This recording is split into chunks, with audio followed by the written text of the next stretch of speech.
그동안 몰랐던 오페라의 진짜 속 이야기. 정태양의 오페라 인사이드.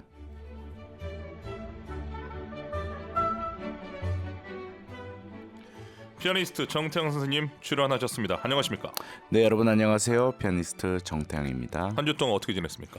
잘 지내고 있었고 드디어 이제 3월 첫 주가 돼서 개강을 했잖아요. 출강을 씨는 중앙대에서 이번에 오페라 한다면서요? 네, 우리 중앙대학교에서 오페라 라보엠을 성남아트센터에서 공연할 예정입니다. 작년에 추계예술대학교에서 라보임 지휘를 하셨는데 네, 맞아요. 이번에는 중앙대에서. 네, 맞습니다. 라보임 전문가입니까? 사랑하는 오페라고요. 이번에는 이제 오페라 코치로서 학생들 지도합니다. 오페라 인사이드에 언젠가 라보임이 오겠군요. 조만간 온다는 것을 여러분 말씀드립니다. 자, 라트라비아타 지난주에 이어서 말씀드린 대로 두 번째 시간입니다. 지난 방송을 놓치셨거나 어디까지 신도가 나갔지 하시는 분들을 위해서 지난 이야기 간략히 부탁드립니다. 네, 먼저 두 명의 주인공이 출연했다고 할 수 있습니다. 네. 두 명은 알프레도, 귀족이긴 한데 정말 철이 없다고 할 수 있을 것 같고요.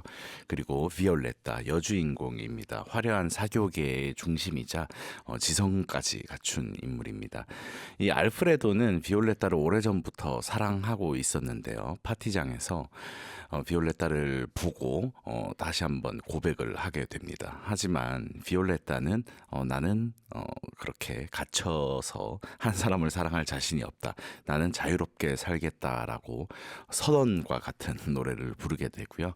그리고 이제 2막으로 넘어와서는 이 두 사람이 파리 근교의 시골로 나가서 함께 살게 됩니다. 결국에 비올레타가 사랑을 수락하게 된 거죠.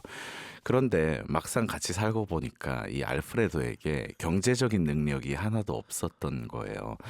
그래서 사실은 비올레타가 자기가 가지고 있던 보석이나 가구 같은 것을 중고로 팔아서 생계를 유지하고 있었던 겁니다. 지금으로 치면 당근하는 거군요. 그렇죠. 그 알프레도는 그냥 삶이 잘 사라지는 줄 알고 있었던 거예요. 그런데 사실 그게 아니었던 거죠.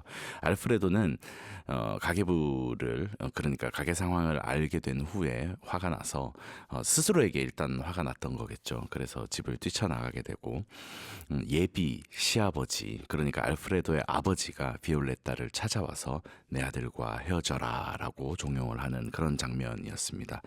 이 아버지가 헤어지라고 한 이유는 사실 너 같은 사람이 우리 집안의 품위와 어울리지 않는다라고 이야기를 한 거였습니다. 그런데 이 비올레타가 장부를 보여주면서 보세요, 우리가 이렇게 살고 있습니다 하고 자신의 어떤 수고와 희생을 이야기하니까 시아버지도 좀 당황을 했겠죠.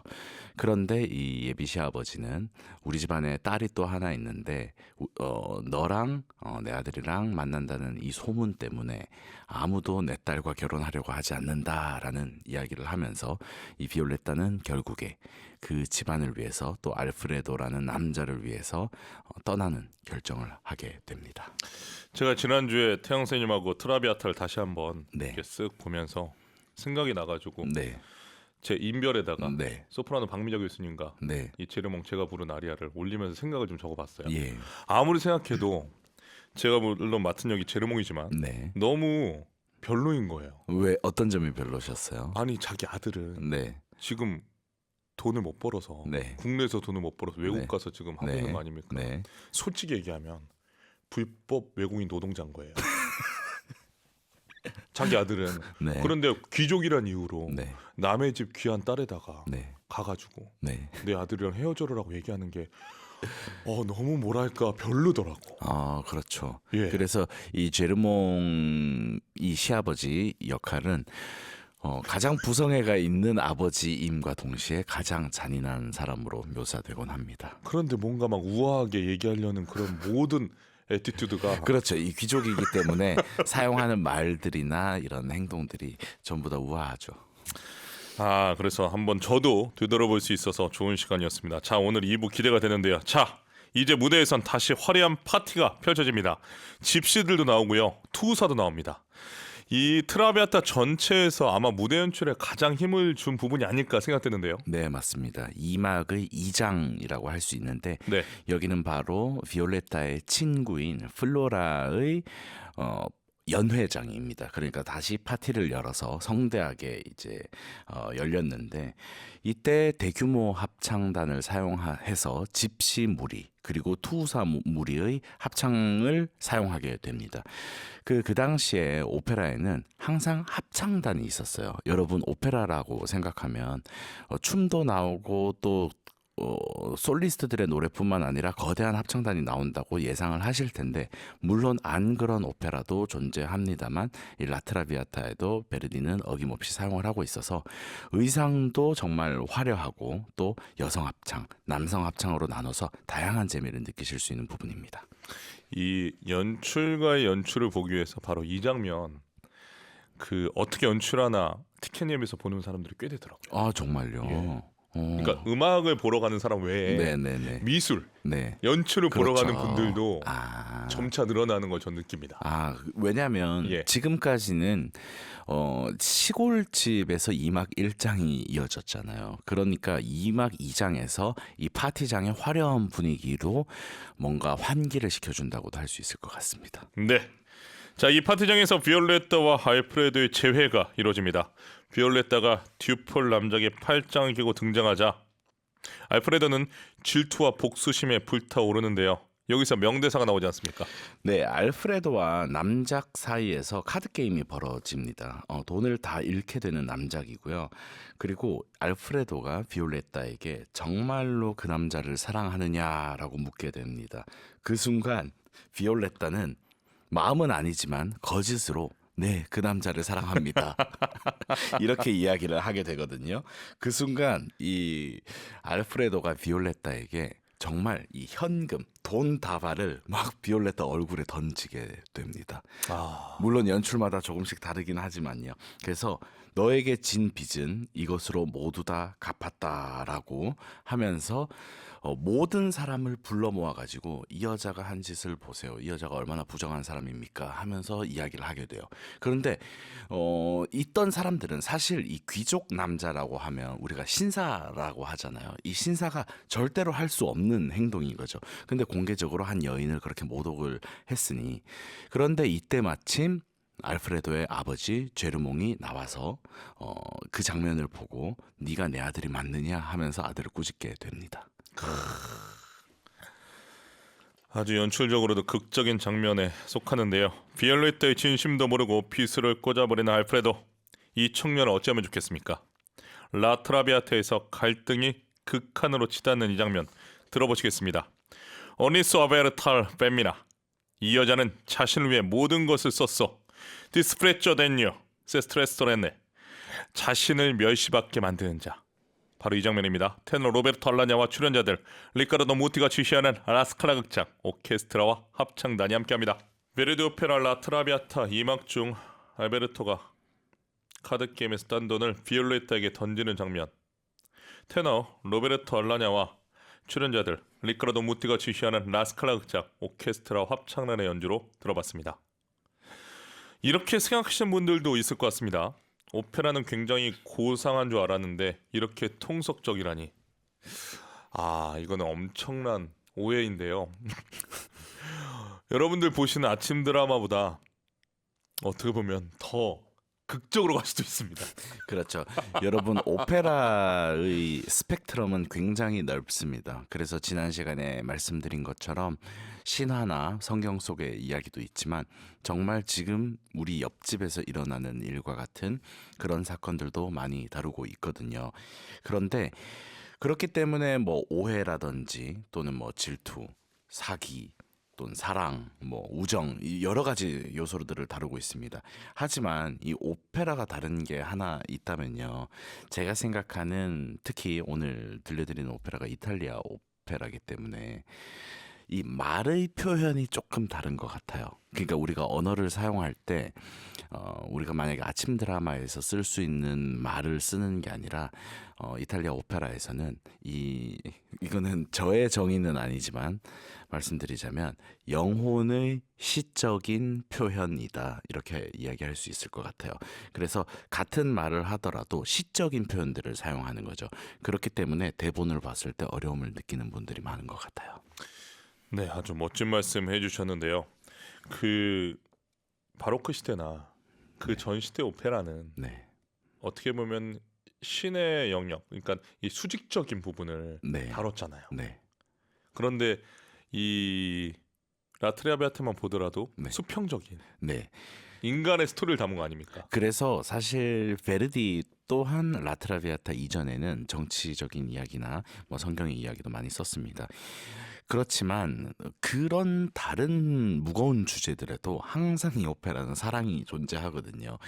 그래서 저도 가끔씩 어떤 요즘 K 컨텐츠들 드라마들 보면 많은 시청자들께서 제발 러블라인을 넣지 마세요라는 그런 반응을 보이는 게 많습니다. 그래서 의학 드라마인데 어쨌든 주인공 두 명이 사랑을 하는 그런 내용이 나오잖아요. 근데 오페라 또한 아주 뭐 바로크 시대부터 지금까지 항상 사랑 이야기가 거의 빠지지 않고 있습니다. 하지만 이 라트라비아타가 조금 더 특별한 점은 이 사랑 자체에 포커스를 맞췄다는 것, 그것인 것 같아요. 좋습니다. 초연이 이탈리아 밀라노나 로마가 아니라 베네치아의 라 페니치의 극장이었던 것도 흥미로운데 연관이 있을까요? 네, 이탈리아는 도시국가로 아주 오랫동안 이렇게 쪼개져 있었습니다. 밀라노나 나폴리 같은 경우에는 관객들이 좀 보수적인 편이었습니다. 그래서 이 전 세대인 벨칸토 트렌드의 오페라를 선호했었고요. 그리고 일 트로바토레라는 베르디의 벨칸토풍의 최후의 작품이라고 불리는 작품이 있는데요. 바로 로마에서 초연이 되었습니다. 그런데 라트라비아타가 초연된 베네치아의 라 페니체 극장은요. 상대적으로 진보적이라고 할 수 있을 것 어허. 같습니다. 왜냐하면 이 극장 자체가 이 베네치아 관객들의 특징을 많이 담고 있는데 부유한 상인들, 그러니까 귀족 중심에서 부유한 상인들, 평민들이 우리도 오페라를 보고 싶다 하고 펀딩을 하면서 세워진 극장이기도 하거든요. 그래서 여러 가지 스타일들을 담을 수 있었다고 봅니다. 그렇군요. 2024년에 마에스트로 정명훈 선생님이 바로 이 라페니체 오케스트라 이끌고 트라비아타로 내한공연했습니다. 그때 오페라 코치였잖아요. 네, 네. 와, 어땠습니까? 그때 저 또한 저는 이제 라스칼라 극장에서 2017, 18 2017, 18. 17, 18 시즌에 정명훈 선생님께서 지휘하시는 라트라비아타를 봤어요. 그때는 제가 참여한 건 아니고요. 봤었는데 이번에 모르겠어요. 시간이 흘러서 제가 그때 기억을 좀 잊은 건지는 모르겠지만 이번에 라페니체 오케스트라가 왔을 때 정말 이 오케스트라의 음악이 유연하고 섬세하고 또 그 절제되어 있는 그런 모습을 보면서 어쩌면 화려하고 그런 느낌이 아니라 굉장히 철학적인 느낌을 가지고 있다라는 생각을 했었거든요. 그게 이제 마이스트로 정명훈 선생님의 힘이기도 하겠고 또 라페니체 극장의 어떤 전통일 것도 같습니다. 생각하시기에 이 스칼라 극장 오케스트라와 라페니체 이 극장 오케스트라 네. 어떻습니까? 이 차이가 큰가요? 저는 두 극장의 오페라와 또 교향악 연주를 다 봤었거든요. 물론 라페니체는 상대적으로 많이 관람한 것은 아니지만요. 그렇지만 이번에 느낀 라페니체는 모르겠어요. 정명훈 선생님께서 이게 작품을 막 만들어 오셔서 그런지 모르겠지만 일단 정말 숙련되게, 그러니까 기존의 라트라비아타 모든 음반을 가지고 와도 이 2024년의 해석에 견주지 못할 만큼 독창적인 해석이었다고 와. 저는 생각했었어요. 진짜 없을 것 같아요. 그러니까 무띠의 라스칼라 극장 오케스트라보다 좀 근육질인 것 같고요. 오. 만약에 리카르도 무티의 네네네. 이 라트라비아타 음반은 좀 오케스트라가 뭐 육중한 느낌도 가지고 있다면 정말 이번 라페니체 오케스트라는 정말 실크 같았어요. 섬세하다. 네. 좋은 평가입니다. 우리나라에 또 좀 내한을 했으면 좋겠네요. 네, 정말요. 예, 또 기다려 봅니다. 자, 내년에 라스칼라 극장에 정명훈 선생님이 취임을 앞두고 있는데 이미 이제 정명훈 선생님의 오페라 해석 실력을 인정한 거 아닙니까? 이미 아주 오래전부터 네. 그들이 너무 잘 알고 있고 또 이탈리아에서 훈장도 받으셨고 이탈리아 모든 음악 팬들이 아마 정명훈 선생님을 원할 거예요. 그래서 단원들이 아마 정명훈 선생님께 우리의 감독이 되어 주십시오 하고 편지를 쓴 것으로 알고 있거든요. 그런데 저도 2016, 17 시즌에 정명훈 선생님께서 지휘하시는 시몬 보카네그라라는 오페라에 참여했었는데 그냥 지휘자님을 향한 그 단원들의 전적인 사랑을 느낄 수 있었습니다. 정말 모든 걸 다 존경하는 그런 걸 느꼈어요. 이런 거 보면 우리나라 예술가들의 이 예술성은 물론이고 리더십도 대단한 것 같습니다. 그런 것 같습니다. 그 동양인이라고 무시받았을 때가 솔직히 얼마나 오래 전 일이 아니지 않습니까? 그렇죠. 사실은 예. 뭐 10년, 20년까지도 그랬죠. 니들이 우리 음악을 뭘 알아? 그 그렇죠. 제가 알기로는 그 정말 저명한 베이스 체사레 CFP는 동양인한테 레슨 안 해줬다고 들었어요. 그래요. 예. 그렇군요. 그래서 되게 힘든 시기를 우리가 거쳤는데 이제는 그들이 우리에게 연주를 해달라. 그렇죠. 그리고 뭐 요즘은 외국에 한국 사람 지나가면 한국인이냐고 뭐 질문할 정도니까요. 자, 1막에서 마찬가지로 3막 역시 전주곡이 흐릅니다. 1막의 전주곡이 비올레트의 애절한 사랑을 그렸다면 3막의 전주곡은 비올레트의 마지막 순간을 예고하고 있는데요. 마치 비올레트의 숨소리 같은 선율이 가늘게 이어지다가 생명의 불꽃이 꺼진 듯이 사라집니다. 지난 시간에 이어서 오늘도 피아니스트 정태현 선생님의 피아노 연주 감상하실 수 있는데요. 3막 전주곡을 연주해 주십니다. 준비되었습니까? 네. 베르디 오페라 라트라비아타 3막의 전주곡 피아니스트 정태양이 연주합니다.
와, 라트라비아타의 산막 전주곡 피아니스트 정태영 연주 여러분 감상하셨습니다.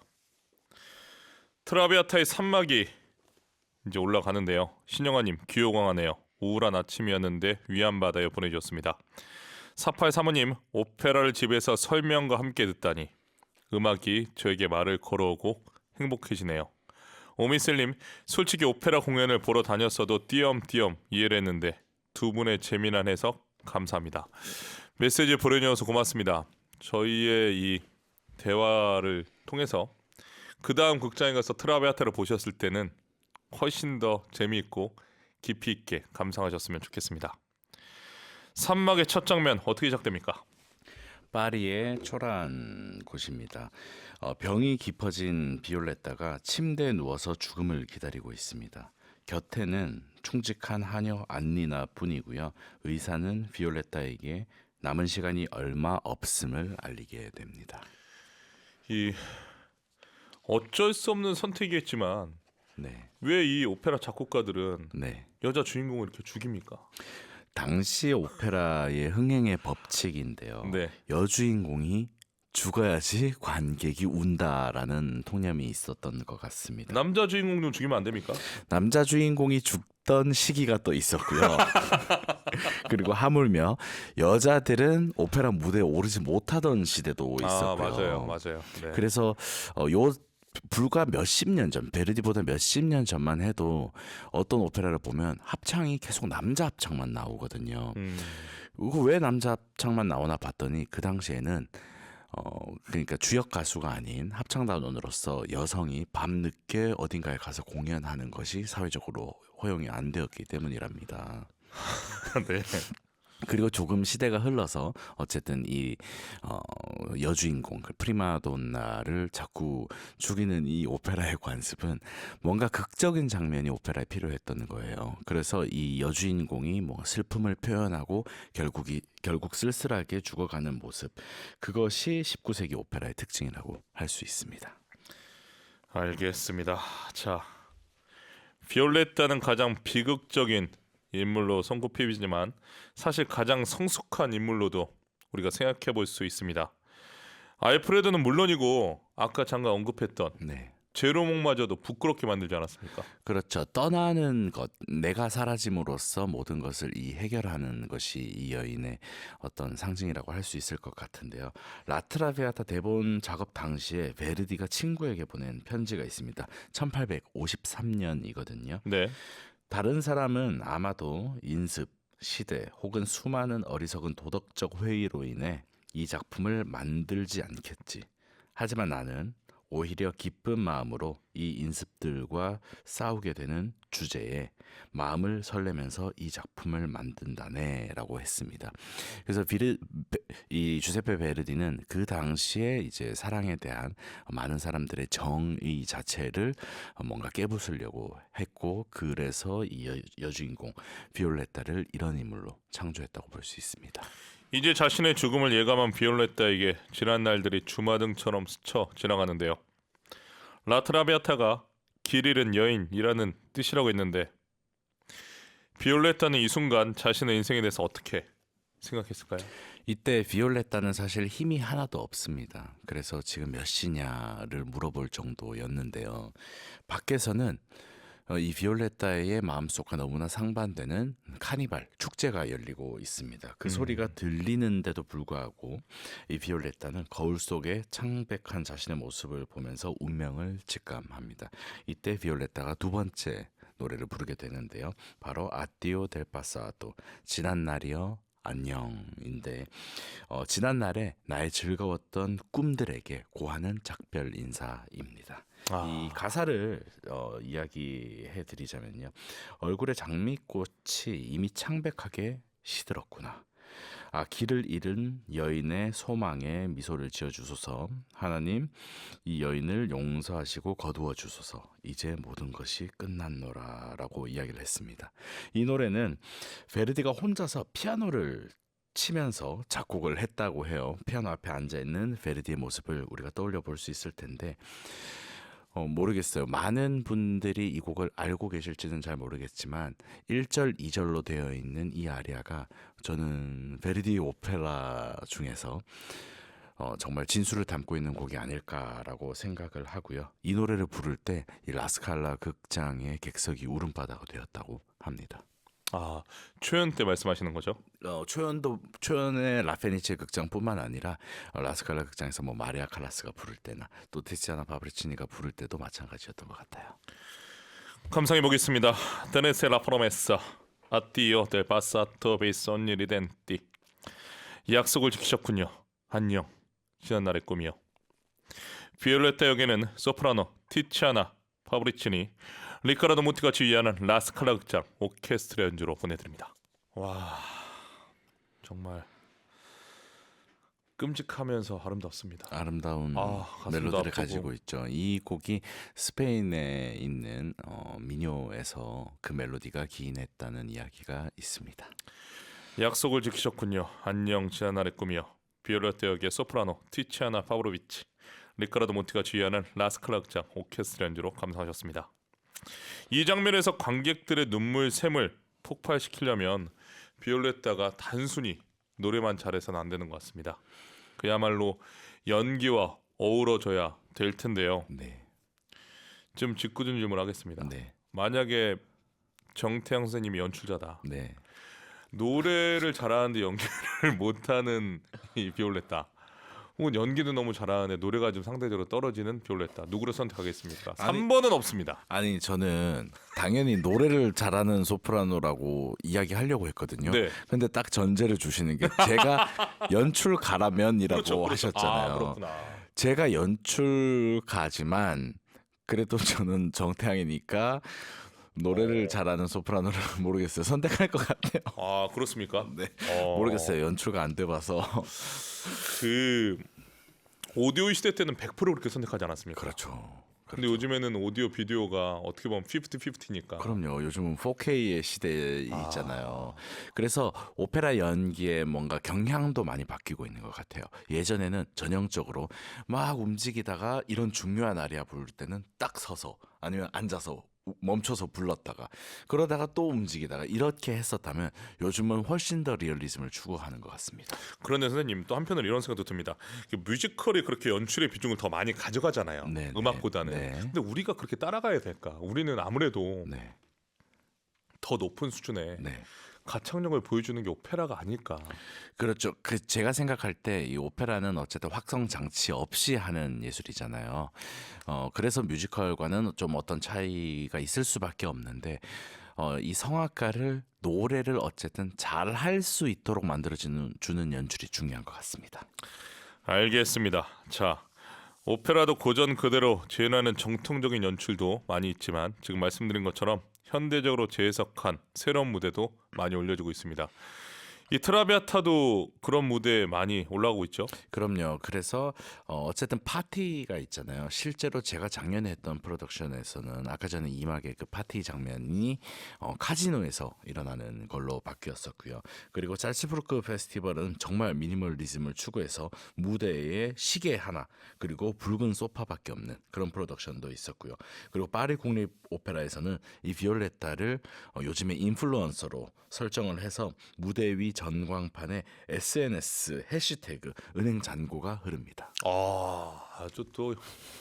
아주 그냥 그 현대 관객을 잡기 위해서 얼마든지 나올 수 있는 거죠. 색다른 연출이 흥미롭습니다.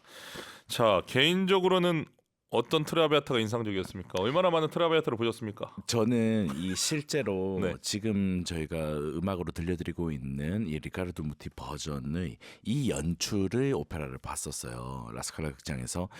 그런데 이게 사실 되게 클래식한 연출입니다. 굉장히 층고가 높은 유럽의 살롱을 표현하고 있고 저는 오히려 그런 그 시대의 화려한 드레스와 이런 것들을 보는 것이 가장 즐거웠던 것 같아요. 연출 자체가 고전적인. 원전에 가까운. 네.